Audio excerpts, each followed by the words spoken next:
Kia ora koutou katoa. Good afternoon, everyone. A brief look to the week ahead. Tomorrow and Wednesday, I'm in Wellington for the House and Cabinet Committees. Also on Wednesday, I'll take part in a roundtable discussion hosted by the Prime Minister of Sweden and Spain with the UN Secretary General. The focus will be on how to build back better together from COVID and how we can more effectively work together on issues such as climate change, human rights and global health. On Thursday, I'm in Napier with several other ministers, meeting with the Food and Fibres Leaders Forum and visiting some local farms, including one belonging to the 2020 Horticulturalist of the Year. Friday, I have meetings and appointments in the electorate. And now to news today. I've previously called 2021 the year of the vaccine, and we are making good progress with this enormous task. We're nearing completion of our first tranche of vaccinations, with the vast majority of our border and MIQ workers having now received their first shot of the Pfizer vaccine. In addition, we've been vaccinating the household contacts of these workers, a group of roughly 50,000 people, and we expect to begin vaccinating tranche 2, non-border frontline health workers, this month. We'll be sharing information about the sequencing and wider vaccine rollout on Wednesday. Early evidence looks extremely promising in terms of the Pfizer vaccine's ability not only to protect individuals from the disease, but also to reduce its transmission. That means it will become an important part of our frontline defence against COVID-19. But I do not underestimate the importance of this vaccine rollout starting for our frontline workers at a personal level. One border worker who contacted me said, quote, "I'm eternally grateful to be among the first to receive the vaccine after working in a high-risk environment.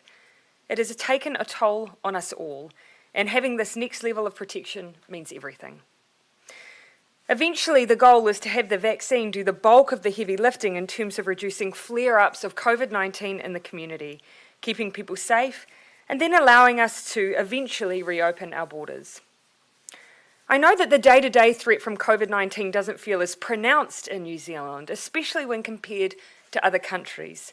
I know for many people, they feel safe already. This is because of the strongest possible border controls and because the team of 5 million has done such an incredible job keeping the virus in check. But at the same time, this is a tricky virus. Even with best efforts, it can evade our layers of protection. That's why the safest option to protect you and your whānau is to be vaccinated. We know we need to do all we can to make that as easy as possible and as effective as possible, and this is exactly what we'll be doing. So I'm very pleased to announce that today we have signed an advance purchase agreement with Pfizer for an additional 8.5 million doses of the vaccine. The extra doses will be enough to vaccinate 4.25 million people. Our additional advance purchase agreement was for approximately 1.5 million doses, sufficient to vaccinate 750,000 people. The amendment to this deal means we'll be buying enough for everyone in New Zealand to be fully vaccinated with the Pfizer vaccine. The decision to make Pfizer New Zealand's primary vaccine provider was based on the fact that the Pfizer vaccine has been shown to be about 95% effective at preventing symptomatic infection, and the fact this means all New Zealanders will now have access to the same vaccine. Whilst the Pfizer vaccine does need to be kept at ultra-cold temperatures, this challenge is offset by only having to deal with one vaccine rather than multiple vaccines with multiple protocols. It will simplify, in some respects, our vaccine rollout. It has the added bonus of being the first vaccine to have gained MedSafe approval for use here in New Zealand as well. The Ministry of Health is now working with Pfizer on a delivery schedule for the new vaccines that ensures a smooth rollout and a scaling up of our vaccination program as we start to immunise the general public from the middle of the year. And overall, we do not expect a general change to the completion point of our vaccine program as a result of Pfizer being our primary vaccination. New Zealand's approach has been to pursue a portfolio of COVID-19 vaccines to ensure we have flexibility and choice in the supply of vaccines and sufficient quantities for our population, including the realm countries of Niue, Tokelau and the Cook Islands, as well as our close neighbours, Samoa, Tonga and Tuvalu. We've negotiated 4 bilateral advance purchase arrangements with Pfizer AstraZeneca, Janssen and Novavax, and these remain in place. Consideration will be given to how we best use doses that are not used in New Zealand. Options include delaying delivery here for some until 2022, when we will need to update our vaccination program. This, of course, could free up supply for other countries in the short term. We're currently working alongside our Pacific neighbours, talking with them around their vaccination preferences. That includes whether or not Pfizer will be a possibility for rollout, or whether or not they would prefer something that has slightly fewer logistical challenges. Ultimately, though, we are committed to ensuring that any doses not needed here are put to good use elsewhere, and that includes donation of surplus vaccines to others. Because no country is safe until all countries are safe, we strongly support equitable access to the vaccine. That's also why we've committed $17 million through the COVID-19 Vaccines Global Access Body, COVAX, to help developing countries, and another $65 million to directly support the Pacific. Finally, the Pfizer vaccine is a crucial tool in our fight against COVID-19. The purchase of a further 8.5 million doses of that vaccine marks a significant milestone in New Zealand's fight against COVID-19, particularly after last week when we faced another small outbreak in the community and subsequent alert level shift. We can all take heart that we have now secured an incredibly effective tool in the COVID-19 toolkit. Our vaccine program will make a difference, but it will take the efforts of everyone to make this part of our fight against COVID-19 a success. Before I open for questions, I'd just like to acknowledge it's also International Women's Day, and I want to take the opportunity to acknowledge, in particular, the women who have been central to our COVID-19 response and recovery, our scientists, our healthcare professionals, our essential workers, everyone who's worked in MIQ and beyond. Thank you for the role you have played this critical time in our history. Okay, happy to take questions. Minister, with the vaccine rollout, just having Pfizer, will that make it slower or faster for us to get vaccinated? It's not going to slow our timetable at all. In some ways, though, it will overcome some potential challenges of managing multiple different vaccination programs with different vaccines across the country. This means we'll have a highly effective vaccine available to all New Zealanders. Smart to have all our eggs in one basket? Well, technically we won't. We still have purchase arrangements in place for other vaccines. So in some cases we'll be talking about whether or not we can delay the purchase and delivery of some of those vaccines into 2022, because of course we need to think about this program like the flu. It will be something we'll be doing each year. In other cases, it's likely that we'll still take on some vaccines from some of those other portfolios just in case we have issues with more rural or isolated areas, or we just need a few options available for certain individuals. So it does give us still a bit of option as well. Australia is using AstraZeneca and Pfizer. Why are we only opting for Pfizer? Well, I'll give the Minister a chance to respond to this as well, but look, every country is going to take their own approach. We've always wanted to make sure that we had a range of options just in case we saw that one of those advanced purchase arrangements didn't come through all the way through every process of vaccine development. We're now well beyond that. We've seen the vaccines that have performed really successfully and have been approved by the likes of MedSafe. In case for us, that's been Pfizer. Australia have also invested heavily in production capacity for AstraZeneca. So they're obviously invested at a different level for some of those vaccines as well. Minister, do you want to speak to that too? We looked very, very closely at this. Up until a couple of weeks ago, we were planning for a multiple vaccine rollout, which would include a number of different vaccines coming on stream through the year. We looked at where they're at with when we thought we could get these additional Pfizer vaccines. We looked at where we were at with the approvals for the other vaccines and how long they may take, whether they were likely to be done in a timely manner.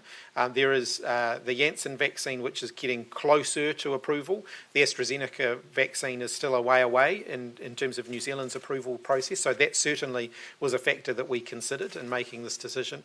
But ultimately where we landed was that we've got a vaccine that we know is incredibly effective, very, very high rates of effectiveness, around 95%, and that actually doing one vaccine would certainly streamline that process. So we now know that in that second half of the year, rather than dealing with multiple different vaccines and having to sequence who gets which vaccine and how do we make sure they're getting the same vaccine for their second dose as they got for their first dose and so on, we will be able to minimise the amount of that we have to deal with and just focus on getting people vaccinated in the second half of the year. Kina. I understand you can't give us specific details because of commercial sensitivity, but it's understood that, or it's been reported that Pfizer is much more expensive than some of the other. Yes, some of that's in the public domain. Yeah. How much more are we paying, and is it worth it? Look, we've seen as a nation just how far we're willing to go to look after one another. And so I think it's fair to say, no matter what vaccination you're talking about, it all comes at a much lower price than the price of the loss of life, or what we've seen, which is the ongoing hit that many businesses take if we have outbreaks. So in our minds, this is money very well spent, and spending it here on what is a highly effective vaccine, where we won't have a situation of some New Zealanders getting one and some getting the other. What conversations have you had with the black caps about getting vaccinated first? I haven't had any direct conversations. One thing I would say is we are aware that there will be a range of different groups looking to represent New Zealand over the coming 12 months, where in some cases it might be a requirement that they be vaccinated beforehand, or at least it's going to be strongly encouraged.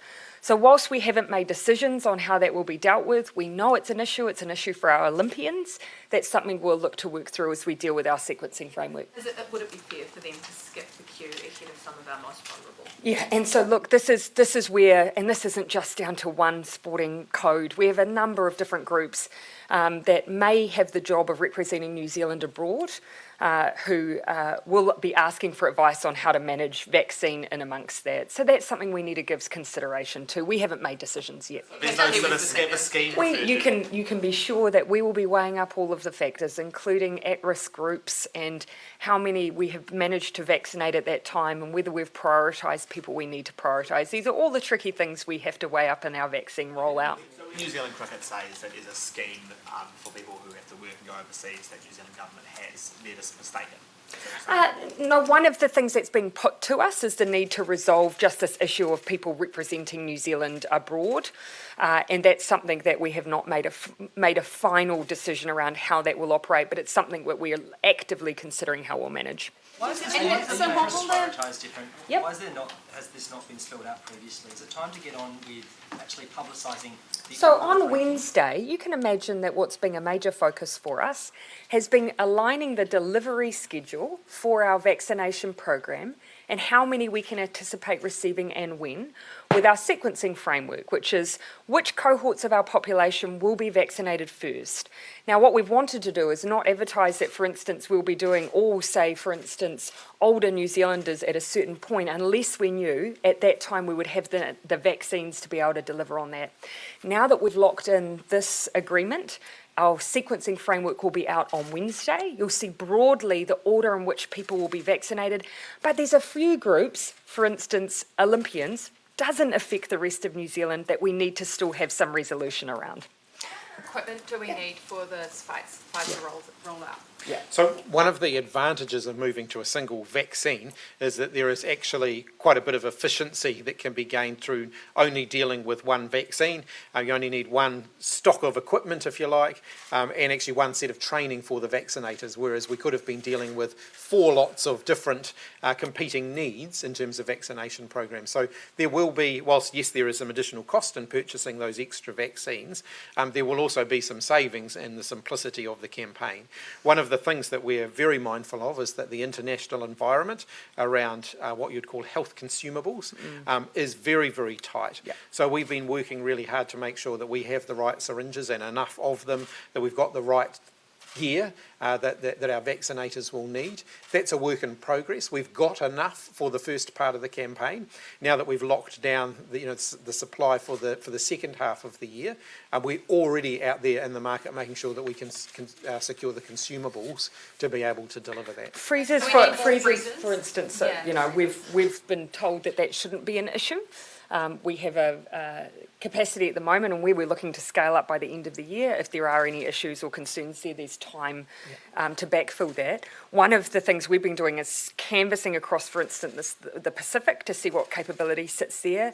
And it's fair to say in some countries are able to access dry ice for when you're dispatching out to smaller cohorts, but in other places they don't have that capacity. And so that's where we're having a conversation around what vaccine will best meet their needs depending on the requirements for storage. Part of those conversations with Pfizer have also been about spreading the delivery so that we don't end up with huge chunks of vaccine arriving and sitting in the freezer. Actually spreading the delivery is better for them and it's better for us because it means that they can be shipping it to us as they're producing it and we can be getting it out there and not having it all sitting in one place. Why did you...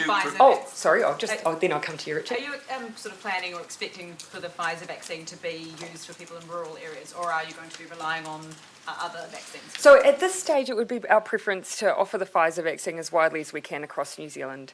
However, there is still the possibility of having a single dose vaccine. It is still part of one of our advanced purchase agreements.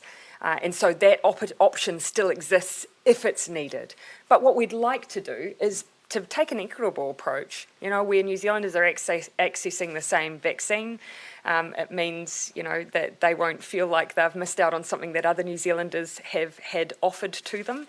But if needs be, we have a backup option if it's required. What's the sort of pressure to have that rollout plan made public? Was that a factor at all in going for this single vaccine, more expensive option? Not at all. Look, we understand people's interest in the sequencing framework, absolutely. But what we've really been focused on is making sure that even in this really uncertain environment, to be clear, we're not dealing with a situation where we have an advanced purchase arrangement and then we get sent a docket that tells us exactly how many vaccines we'll be receiving and when. That is not the environment we've been working in. What we want to do is communicate as much as possible what we expect will happen. That has meant that when we've been working on setting out which particular New Zealanders based on their age or their profile can expect to be vaccinated, we want to broadly be able to stick to that, which is why we may not have taken the approach of some other countries. Yeah, sorry, Richard, I did say it to you. Last year, Megan Wood said you had an option on 5 million Johnson & Johnson single-dose injections. Yep. They've just been approved by the FDA. Yep. Why then did you prefer Pfizer with all its complications over the ordinary temperature single-shot Johnson & Johnson? So, because what we did from the very beginning, keeping in mind there's been over, I believe, 200 vaccines in development at any given time. And what we strategically sat down and decided was that of the different types of vaccines that were being developed, we wanted a selection from each for our portfolio.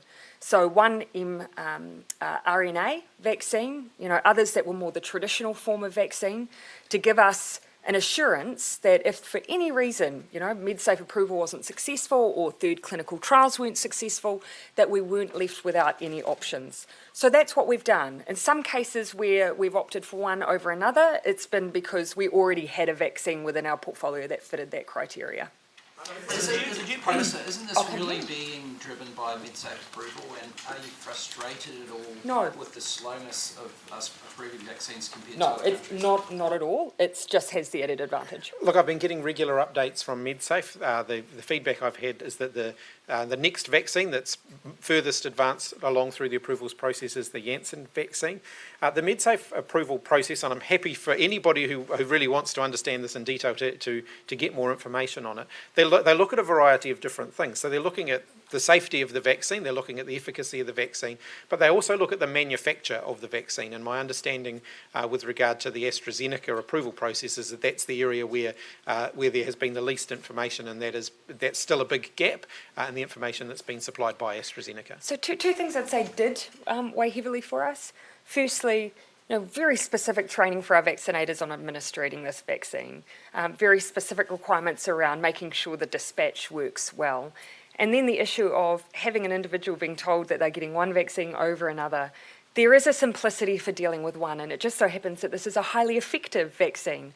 95% effectiveness, which relative to even the flu vaccine is incredibly high. So all of those things have factored into our thinking. Ben? Mike Hosking is angry this morning. I was actually going to give ZB the chance to ask that question first. So, look, do you know what? I'm going to take a liberty. Barry, would you like to ask about that? Yeah. Ben, you get to ask a separate question if you would like. I will take that. Of all the regular radio and television slots that you do weekly, why have you singled out News Talk ZB as the one that you won't be doing? Well, the first thing I'd say is actually this decision was taken, I think, and communicated, I think it was roughly 4 weeks ago. The reason it hasn't been noticed perhaps till now is because I have appeared on 2 occasions since then, and that's because we've said, look, where there are issues of national significance, I will still be on Mike's show, on the ZB show.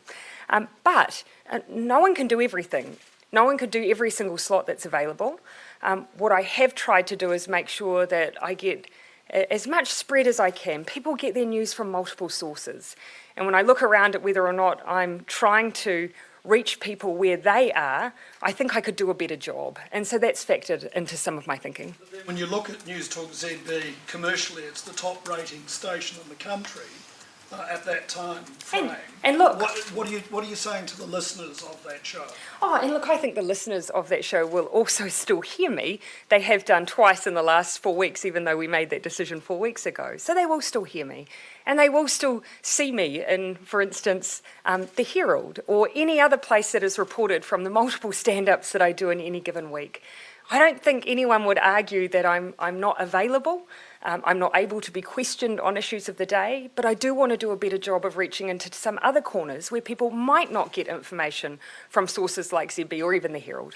Facebook Lives? Sure, Jason, I'll give you a go. Thanks. Does that mean more Facebook Lives as opposed to No, user interviews? I don't. Look, for instance, if we look at the last 2 weeks, I've done 21 interviews, I've done 8 press conferences and stand-ups. I don't think any of you would say that you miss seeing me. You see me frequently. I am definitely available. This is not that we are substituting any time with social media. I'm not intending to change up what I do there at all, but I am intending to try and reach into a few different media outlets, a few different forms of media, radio, TV, and other varieties that I have not done before. Sure. And the fact, Thomas. As more and more people are vaccinated. Then Ben, I'll come back to you. It's a bit unfair. How does that work with the elimination strategies? Does that mean sort of elimination strategy slowly phases out and a new strategy fades in? Yes. And look, you heard me say on Friday that I'll look to step that out in a bit more detail over the coming weeks. But ultimately, the end goal absolutely is to move to a place where the vaccine is really doing the heavy lifting for us. In the past, we've used restrictions because we don't have that personal protection that we want everyone to have from COVID. But as we see more of the population vaccinated, then we will step into the vaccine doing that job for us rather than restrictions. To get used to sort of, a small number of people dying tragically from COVID every year? No. So no one will die? Well, look, the whole idea of having enough members of your community vaccinated is that means that then you no longer become a path for COVID to reach someone who's vulnerable. And that's the whole idea of herd immunity. So my message to New Zealanders would be, I know that many people feel safe right now and are questioning why would I take or receive a vaccine when I feel okay. It's because the vaccine is the way that you protect others. The more of us that are vaccinated, it means that there isn't a path for COVID anymore. And eventually, that's when we'll globally see it peter out. This week, Ben. Thank you. This week marks 2 years since the Christchurch mosque's attack, and it's 3 months since the Royal Commission reported back. Could you give a general overview of how the government is responding to those recommendations? And then very specifically, in your comments, you noted how the Australian terrorist was radicalised on YouTube, and you pledged to take up that with the CEO of YouTube. So can I ask how you've gone doing that? I spoke to the CEO of YouTube. And it was some time ago now that I did that. It was fairly close proximity to when I said I would. I still think the best avenue for us to continue to make progress there is, for instance, dealing with the issue of algorithms within the Christchurch call. I still think that's an area where we still have some work to do. But I'll give another update on the Christchurch call as we get a little closer to the anniversary. of the call itself. When it comes to the anniversary of March 15 and the Royal Commission recommendations, we will be doing a report back on the progress we're making, and we'll do that fairly shortly. But big focus for us has been that the immediate call from the community has been to continue to make sure that we are supporting them. And so that's where we've been placing a big emphasis on getting that right up front. Did you get any sort of result from that chat with the CEO of YouTube? Look, it was actually a while ago now, so I'd want to go back and just search through my notes again on the call. But certainly, I think there was an acceptance that there is work for us still to do, that algorithms is an area where particularly civil society want greater transparency, and I think we all do. And that's an area where I think we all need to do a bit more work. Just around who I haven't, Mark. On the, so this sort of idea of a potential And then delay Henry, I'll come to you. in receiving some of our other vaccine purchases, is the idea behind that we would immunize the population with the Pfizer vaccine, push off the Janssen one from arriving, allowing other countries to get that Janssen supply, and then use those other ones that we've pre-purchased to do booster shots in future years? That is a possible option, yes. That is one of the options. Look, we're still in conversations with the other three pharmaceutical companies that we've got advanced purchase agreements with, so it's too early to speculate on that. In the statement today, we've set out some of the things that we'd talk to them about, including deferring delivery maybe to 2022, so that they could be part of a follow-up vaccination campaign for New Zealanders, donating them, or releasing them back into the vaccine supply, so other countries who want to secure supply can get supply. So all of those conversations are ongoing, and at this point we're not in a position to nail any of that down. But I think it is a good point. I'm not sure that we've that I'm seeing enough the conversation about this being an ongoing pandemic that we'll need to fight. So I will keep likening it to the flu. It won't be a matter of once you've had one shot, it's done. This is likely to be something that every year we'll be asking people to be vaccinated, to look after themselves. That's the way we'll deal with additional variants. Henry. Prime Minister, did you or Chris Hipkins or any of your other ministers negotiate directly with Pfizer on this matter? And was the rates of asymptomatic infections from the Pfizer vaccine part of your thinking in this? Because there's been quite a lot of results out of Israel about how much asymptomatic infection is stopped as well. In terms of, I can answer that last part of the question. The overall effectiveness of the Pfizer vaccine was absolutely at the forefront of our consideration. Our first opportunity to negotiate with Pfizer for these extra doses literally has happened over the last month or so. And at the time we were first exploring that, we were looking at all of the effectiveness of all of the vaccines that have been in development around the world. And Pfizer at that point, as it is still now, was sitting right at the top of the pile in terms of effectiveness, both in terms of stopping people getting the virus, but also around transmissibility and so on. So we're very confident that Pfizer is a really good vaccine, and it's very suitable for New Zealand's campaign. That was absolutely a big part of our consideration. I'll go. Jason, you were doing it yourself. When it comes to the negotiation for the purchasing, that's dealt with by ministry, MB officials predominantly. Joe. Just on this roadmap that you've talked about, just a couple of questions. One, Just the sequencing, you mean, or the elimination strategy? on Friday you talked about what the transition looks like? Yeah. So, firstly, do you have an exact time frame on when you're planning to do that? And secondly, in terms of borders, is that going to, and borders opening, is that going to be part of that discussion? Because at the moment it seems as though if there's every time we kind of get feeling like we're getting close, there's a community case somewhere and it all falls over. So, is there a point where you That's for the bubbles, though, not the general border. No one's suggesting that we'll be opening up the borders generally at present. So in terms of the Pacific and Australia, though, are you going to start to provide the public, I guess, with a bit of a frame of what would be required to get to that point? Because at the moment it seems as though every time you get close, we get close, there's a case somewhere. So when do you start to go, and that's okay, because, well, we'll just deal with the cases in another way? And that's because every time we get close and we have a case, then something happens that actually strays away from some of the protocols that we've been discussing, and that causes us to go back and have to reevaluate how in practice it will work.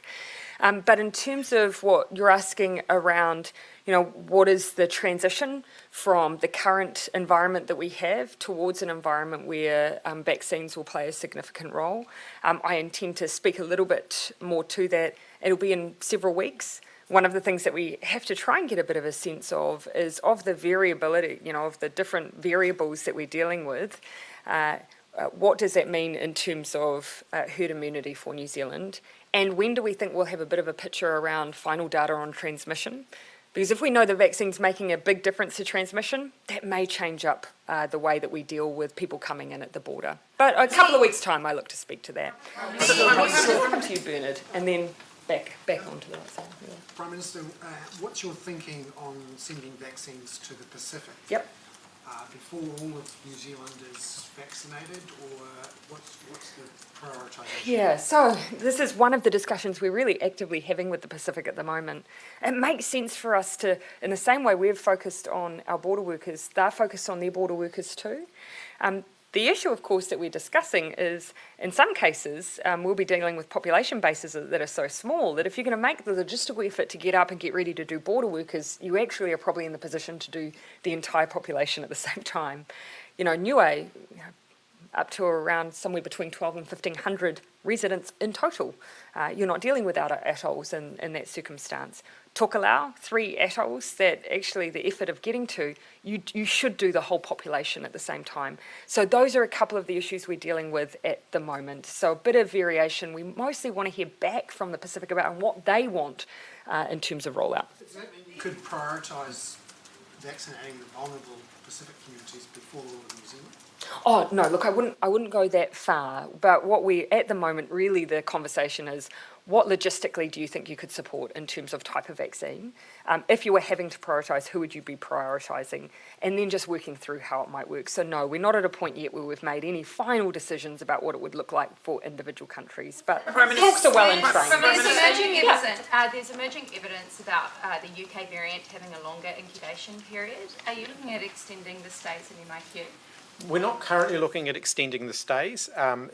We haven't seen any evidence at this point that would suggest that there is increased risk after the 14-day period. But what we do see a little bit more of is people incubating the virus for a little bit longer. So whereas they might have been picked up previously at, say, day 3, they might be picked up at day 6, for example. So we're very, very mindful of that. We're always reviewing the international and local evidence around transmissibility. We're always looking at our settings. It's one of the reasons why late last year we introduced the post-MIQ follow-up check, where we're getting in contact with everybody who's left MIQ, touching base with them, making sure that they haven't suddenly started to develop any symptoms. So we're always looking at how we can continue to contain that risk. Last week there was a document released by the New Zealand International Students Association on the MIQ raise in prices.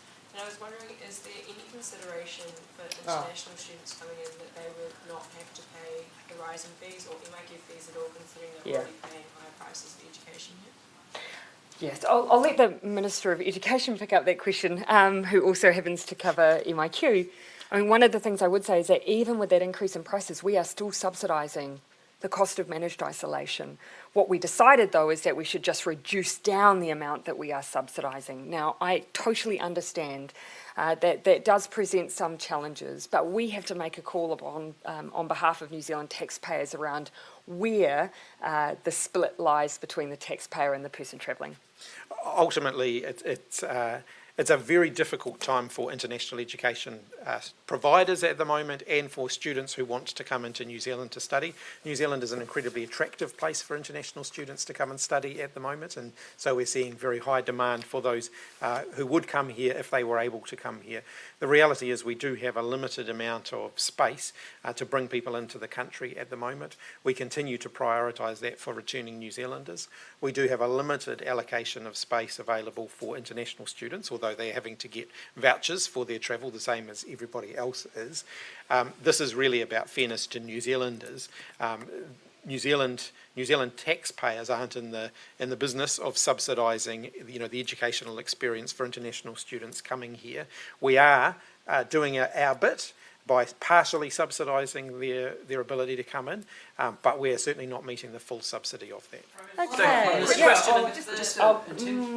sorry, Gina. Was New Zealand ever approached as a place where Prince Harry and Meghan Markle could live? I've just mentioned that they suggested they could move to a Commonwealth country like New Zealand or South Africa. Not officially, not that I believe so, or not as I understand it. Australia has cut ties with Myanmar's military. Do we have any ties with them, and if so, will we cut them? No, you'll remember that we set out several weeks ago now that we would be putting in place travel bans for anyone closely associated, and we've created a schedule of those who will not be able to travel into New Zealand as a result of their connection to the coup in Myanmar.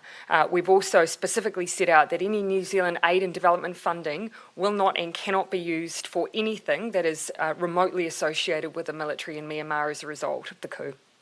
Minister, are